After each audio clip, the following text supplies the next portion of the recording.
Páramo y Vergel. Análisis socioambiental de la región lagunera. Comenzamos.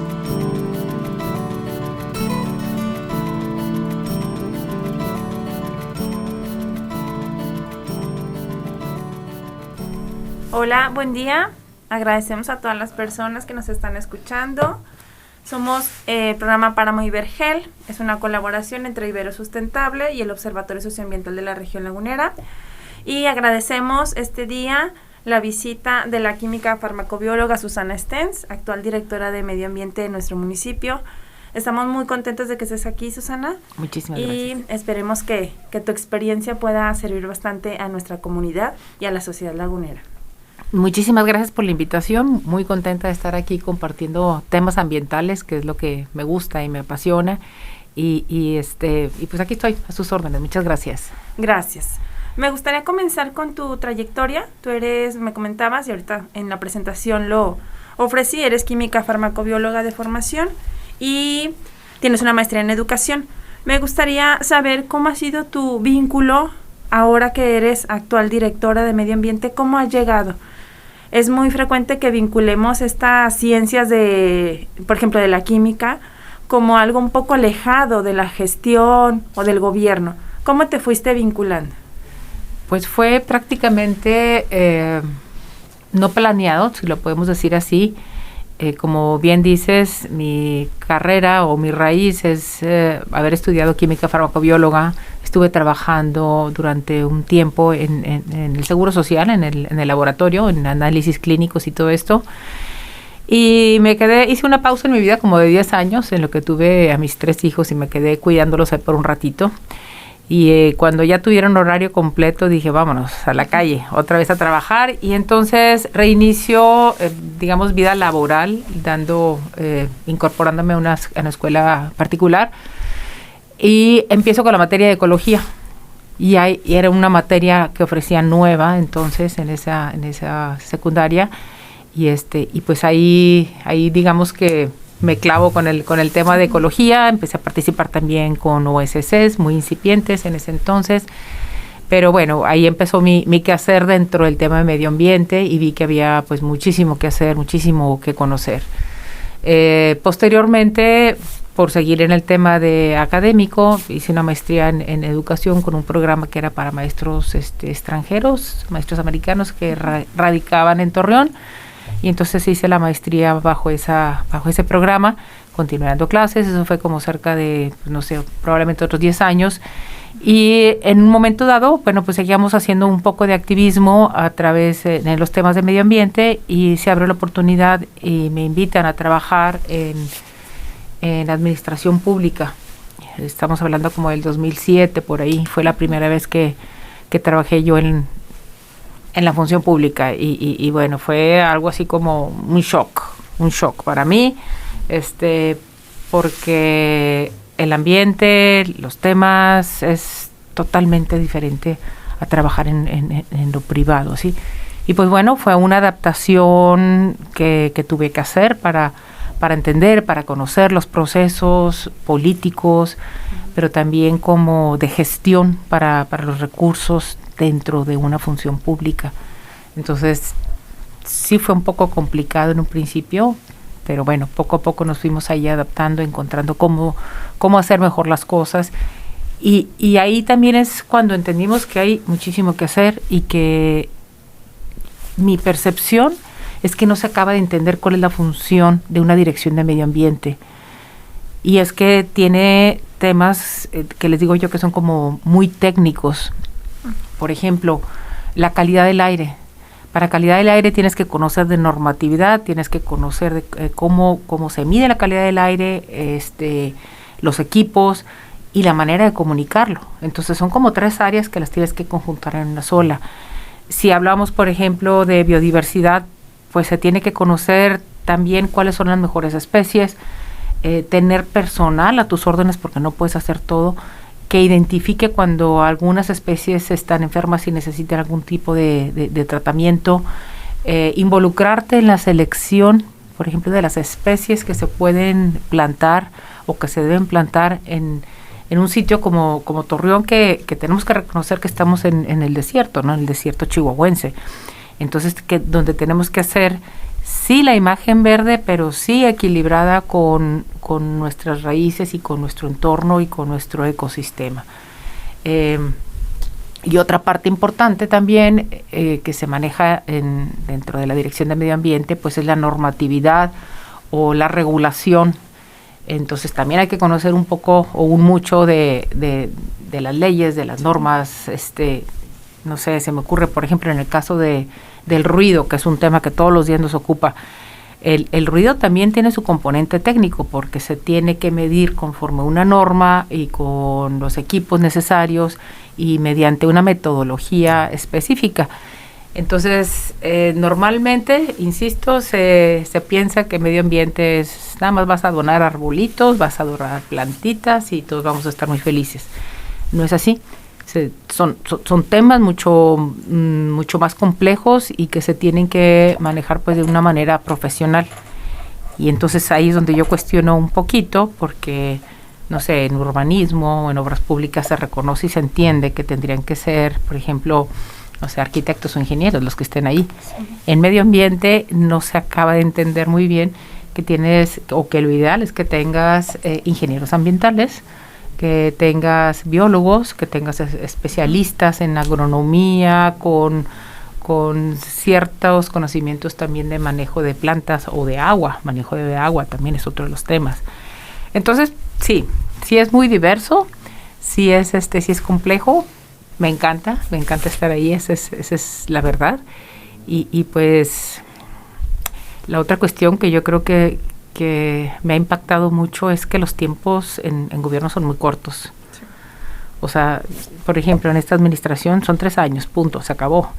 Entonces tienes que correr, intentar armar, hacer y que todo caiga dentro de la planeación y que todo esté alineado desde los planes nacionales de desarrollo, el plan estatal de desarrollo, el plan municipal de desarrollo, y que tus objetivos queden alineados dentro de esto, que queden armonizados, le dicen también, de tal manera que tus metas, tus indicadores y todo esto sea congruente.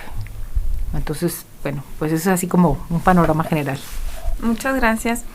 Me gustaría retomar algunas cuestiones que comentaste para poder articular mi segunda pregunta. Ya tenía como algo prearmado y va en función de mucho por hacer en la cuestión ambiental, pero también cómo asumimos o reflexionamos todos los temas de medio ambiente. Tú lo comentabas, se ve frecuentemente como el cuidado de la naturaleza, como si fuéramos algo distinto, ¿no? Como en un nivel cognitivo tenemos una fractura que nos coloca nosotros y la naturaleza.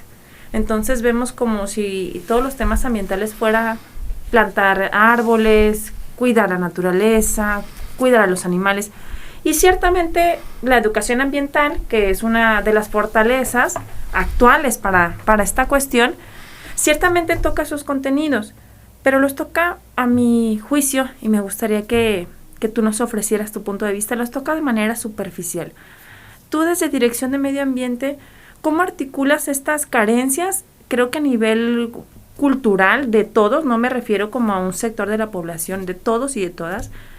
¿Cómo articulas estas carencias, esta falta de reflexión de la cuestión ambiental cuando eres una directora de medio ambiente? ¿Cómo los articulas? Pues bien lo dices, Migdi, una de las cuestiones más importantes en medio ambiente es la educación.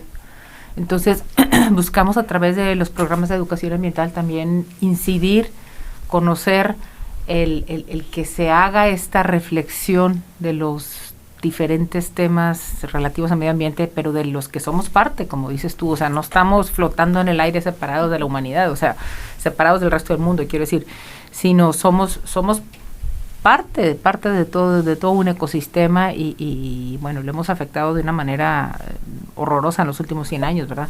Y entonces tampoco queremos así como transmitir una visión apocalíptica, pero sí creo que es necesario entender, aprender, reflexionar sobre lo que nos debe importar. Esto a un nivel también que puede ser hasta lúdico, en la que los niños pensando, por ejemplo, en algunos de los servicios que damos para escuelas o en espacios públicos, en donde se les explica, por ejemplo, qué es el aire, cómo se mueve, por qué es importante el aire, por ejemplo, en la dispersión de las semillas, cómo puedes identificar de una manera fácil qué es lo que está suspendido en el aire. Y hay una actividad así bien sencillita que me gusta, donde los niños ponen un plato y le pones una poquita de vaselina y la dejas, en lo que les explicas otras cosas relativas al aire.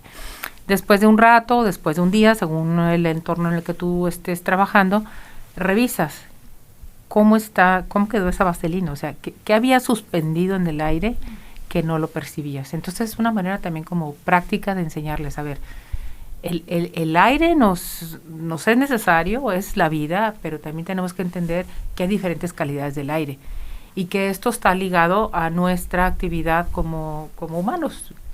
No vamos a tener emisiones si andamos en bicicleta, sí vamos a tener emisiones si nos movemos en un automóvil. De los daños, de los males el menor, ¿verdad?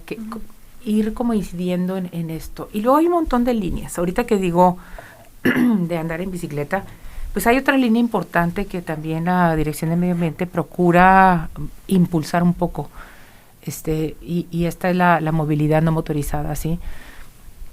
Dentro del municipio hay una dirección de movilidad no motorizada y sin embargo nosotros también hemos estado promoviendo como este tipo de conocimiento. En otro momento estuvimos haciendo también talleres de biciescuelita, en donde se tenían pues bicicletas chiquitas y enseñaban a andar a los niños durante Paseo Colón. Y en fin, se abren como una serie de oportunidades de trabajar que son interesantes. Y eso es como en el plano, digamos, como te decía, como lúdico, educativo, académico. Pero la otra parte que también es importante para el público es entender cómo es la calidad del aire que estás respirando. ¿Qué quiere decir que estemos en verde, en amarillo, en naranja o en rojo o en morado? ¿Qué significa en función de tu salud? ¿Cómo impacta la calidad del aire en una situación como la del COVID? ¿La viene a ser más complicada todavía? ¿Cómo puedo yo enterarme? ¿Cómo me puedo proteger de esto? ¿Y cómo puedo yo exigir a mis autoridades, en primer lugar, que me informen cómo es la calidad del aire? Y este es un trabajo que ustedes van a venir haciendo o están haciendo, ¿verdad?, con el tema del Observatorio de Medioambiental. ¿Y qué está haciendo el municipio para mejorar mi entorno, ¿verdad?, como autoridades? Entonces, ahí es donde se hace esa conexión entre el conocimiento y bueno, las políticas públicas también. De acuerdo, gracias. En este sentido que tú estás, ahorita que nos comentaste de tu trayectoria, que también estuviste algún tiempo en el activismo, ahora que eres parte del sector gubernamental, ¿cuáles crees tú, con tu experiencia, que son los canales de comunicación que nos faltan? La exigencia, por un lado, existe, y me queda claro, al menos en la Dirección de Medio Ambiente, que los esfuerzos existen. Uh-huh. Sin embargo, no logramos resolver problemas tan profundos como los del medio ambiente. ¿Cuáles son los canales de comunicación que no hemos explorado? Es interesante la pregunta y no se me ocurre así como una respuesta rápida. Yo creo que si pienso desde mi sitio como activismo, a veces es como frustrante o es esa sensación de impotencia de no poder avanzar, pero al mismo tiempo es esta exigencia terca, necia, persistente la que hace que haya cambios, que a veces se vuelve una presencia incómoda para las autoridades. No queremos que nos estén recordando que hacemos mal las cosas o que somos omisos en algunas cosas, pero a veces esa es la única manera en la que se responde de manera positiva para la resolución de los problemas. Entonces yo creo que el activismo tiene que seguir, y se tiene que reconocer también el trabajo que hacen, porque es de admirar el trabajo. Estoy pensando en algunos conocidos, en el tiempo que le dedican, el esfuerzo que le dedican, en la preparación que hacen, en el riesgo en el que se ponen, porque el acuerdo de Escazú no es casualidad que lo hayan sacado adelante, sino por el riesgo en el que se ponen los que están señalando problemas ambientales. Y yo creo que aquí en la región no es menor el riesgo con el que se han enfrentado algunas personas, sí. Entonces, en primer lugar, yo creo que tendríamos que reconocer ese trabajo y entender que es un trabajo que va a seguir, y que a través de esa persistencia de las personas es como finalmente se va a poder incidir de forma más efectiva. Ahora déjame te lo digo desde mi perspectiva de directora. Sí. ¿Te incomoda? Es incómodo el estar viendo un problema al que de manera, digamos, pronta no le ves la solución. Que dices, necesito reportar la calidad del aire, pero me cuesta 6 millones de pesos. Y en este momento no los tenemos y no están en mi presupuesto. Pero es mi obligación. Y ahí es entonces donde empiezas a picar piedra y buscar de una manera y de la otra y de la otra y de la otra. Y ahí es donde te sirve un poquito el haber estado antes, el tener alguna conexión o vinculación, el que se haya generado alguna confianza y poder lograr estos temas. Los indicadores, en algún momento también nosotros generamos un sistema de información ambiental, los considero súper importantes. O sea, si no lo conoces, no lo mejoras. Si no tienes los datos, no hay manera de que vayas a mejorarlo.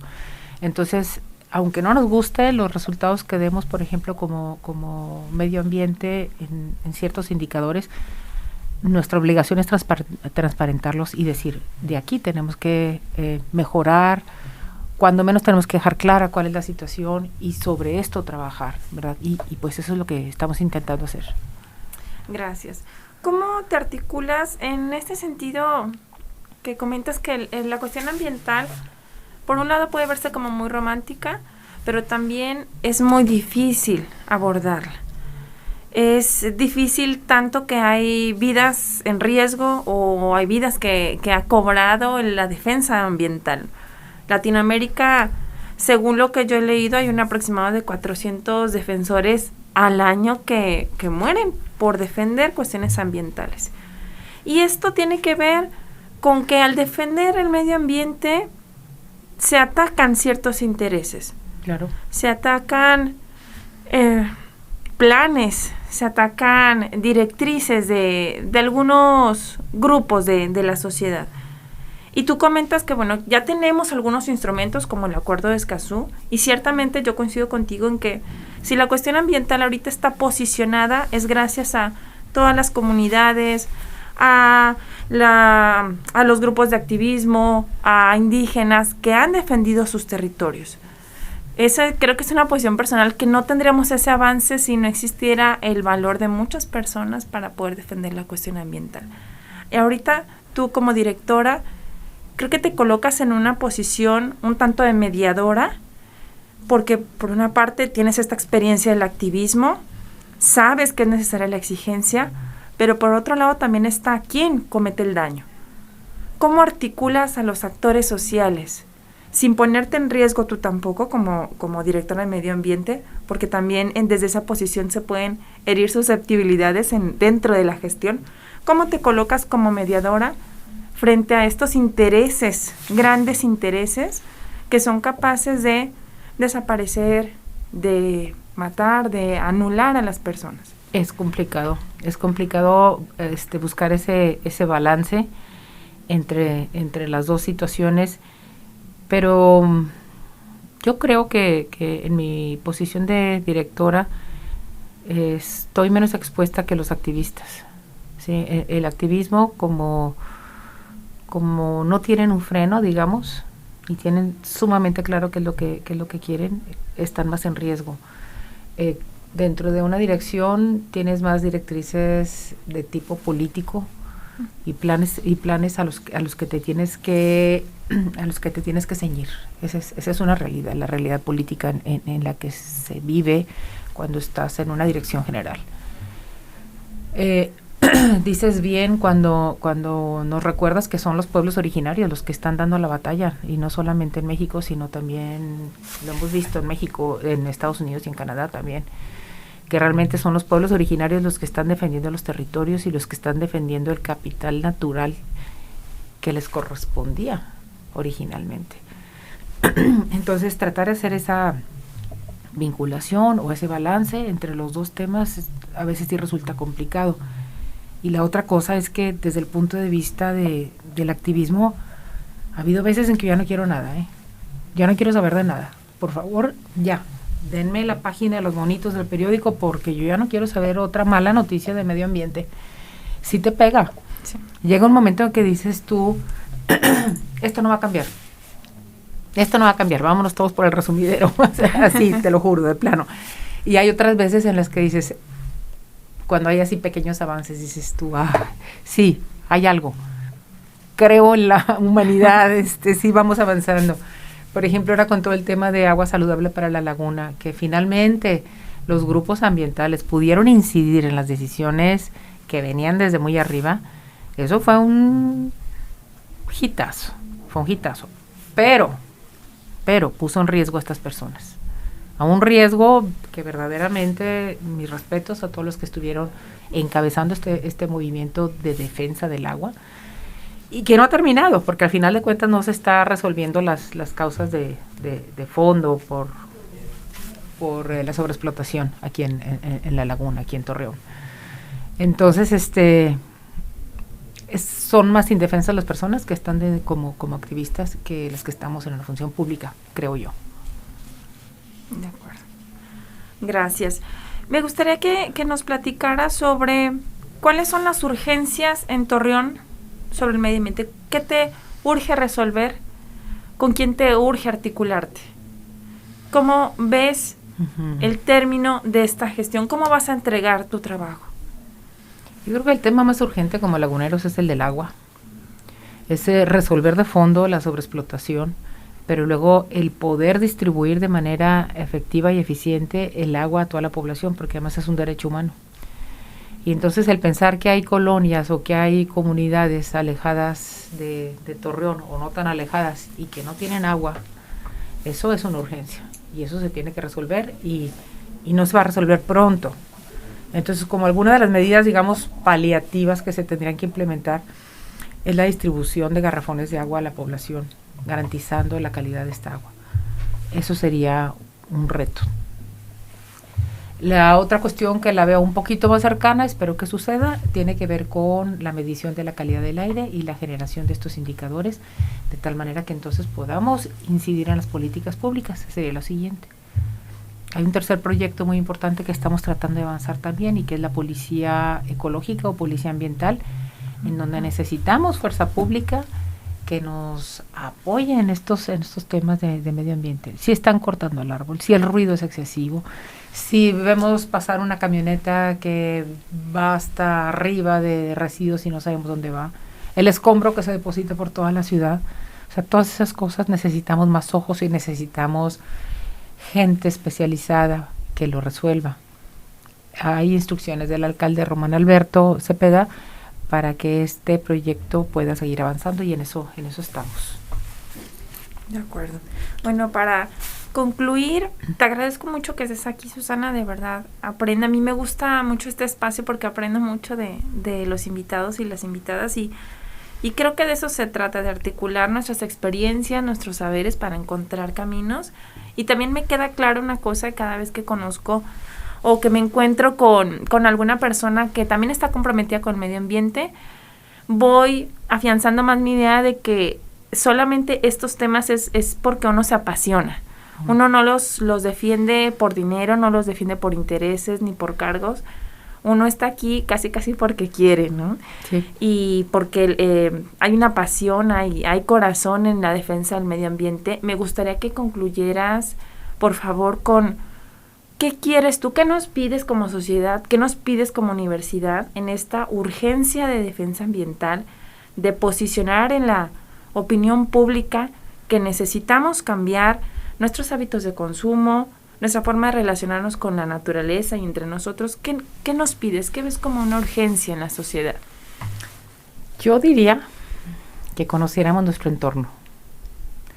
Porque sí tenemos los datos y tenemos la ciencia por un lado, pero la ciencia no te va a dar lo que te da salir a la naturaleza y observar las aves, o estar entre las plantas, o subirte a una montaña, o estar en la orilla del río Guanabal. el gran pendiente de los laguneros es ver nuevamente el río Nazas fluir. Lo que yo no entiendo muchas de las veces es por qué nacimos y nos acostumbramos a ver el río así, y en qué momento vamos a reaccionar para verlo de otra manera. Entonces, mi conclusión es, hay que salir y ver con nuevos ojos nuestro entorno, disfrutar lo que sí hay, conocer lo que sí hay, y entonces yo creo que surgirá de manera más natural la defensa de lo que tenemos y de nuestro capital natural. Muchas gracias, de verdad, muchas gracias por darte el tiempo. Y bueno, agradecemos a las personas que nos estuvieron escuchando. Estuvo con nosotros Susana Stens. Gracias. Gracias, muchas gracias a Ibero por la invitación. Páramo y Vergel. Que tu conciencia socioambiental deje huella.